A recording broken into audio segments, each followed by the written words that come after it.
the name of my computer over here was, I'll just go ahead and show you. The name of my computer is test user over here, and I have the work group. Work group was work group. I did not go ahead and change it. It is a default. This is the system time in that computer, and it has user level authentication. That means it has a password, and I can also go ahead and try to message sending is disabled since I won't be able to access it over network. But so that means I need to go ahead and extract it separately. So this is how it looks like. So I'll just go ahead and clear it out. So I'll just go ahead and start with an intent scan plus UDP scan. I'll just go ahead and close and open since I would be perfect, and I'll be doing intents plus UDP scan, and let's see what would be the difference.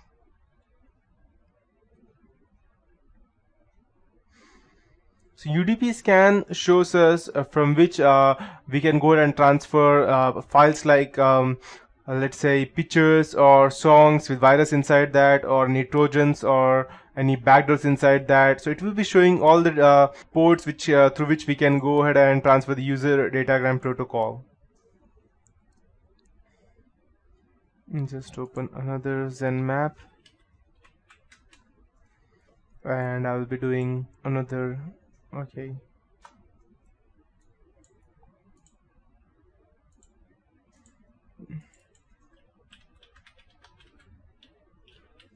And I'll be doing the TCP, all TCP port scan. This is quite noisy, and if you're trying to do this into company's computer, the administrator will easily be able to detect that someone is trying to go ahead and get a footprint of your computer, and he may at the same point go ahead and throw you out of his network. So you need to be very careful where you're going to use this specific all TCP port scan.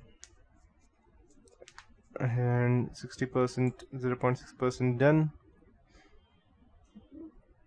All the 1000 ports have been checked over here.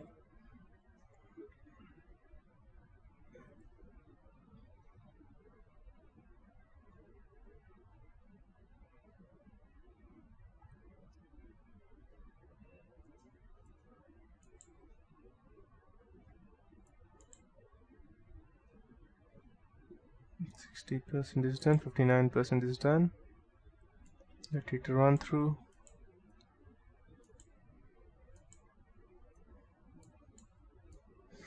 All TCP ports is quite, you can see, it's quite faster than any other one, but because it is since it's very noisy, it will not go undetected, and if you do just the UDP scan, it will go undetected, and that's why it is it is quite slower than the normal one. So the service stealth scan is completed, and we have the service scan started right now.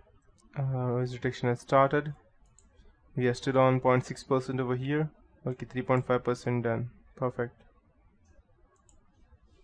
So I'll just go ahead and cancel this, and because it will take quite a long time, and I'll go ahead and show you how you can go ahead and ping scan. It's just to check whether the operating system is still active or not.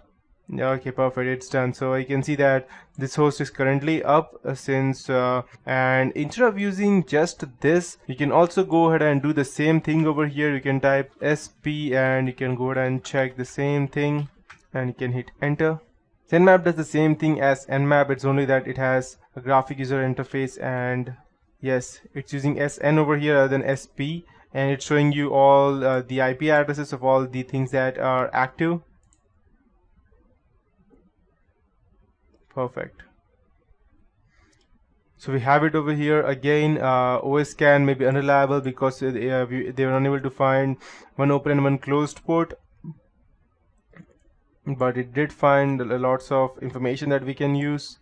And same one hop. IP ID is incremental. That means with new every operating system, only one IP address will increase. It means that Kali Linux has 0.130, it has 131. So it has 131, and if there is an next operating system on the LAN, it will get 132. So IP address is incremental, and these are the flags over here for test user and workgroup ID.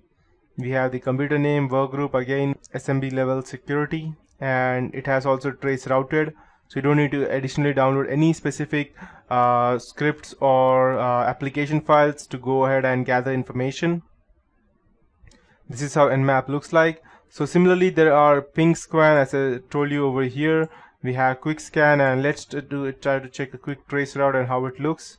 And it will show you from where it is exactly going through. This is the MAC ID of all of these things.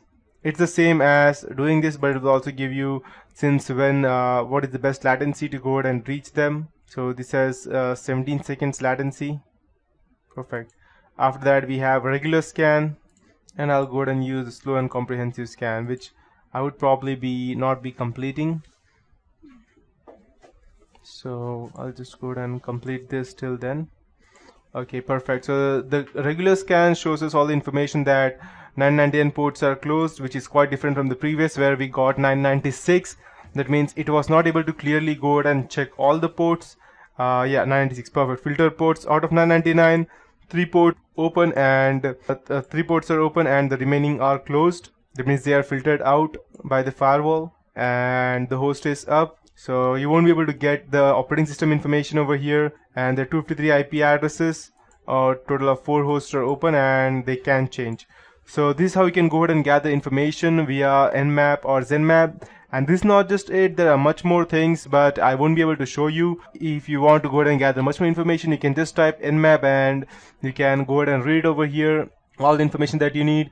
You will get everything from OS detection to trace routing and everything. And if you're unable to use Nmap, you can also anytime use the Zenmap, which is quite more easy to use. And if you're and since over here in the previous one we were not able to actually gather much more information about the host operating system, you can use an aggressive scan over here. As you can see, OSS scan, and it will show you the exact operating system, that means whether it's Windows 7 or 8 or phone, it will give you the exact operating system that it has.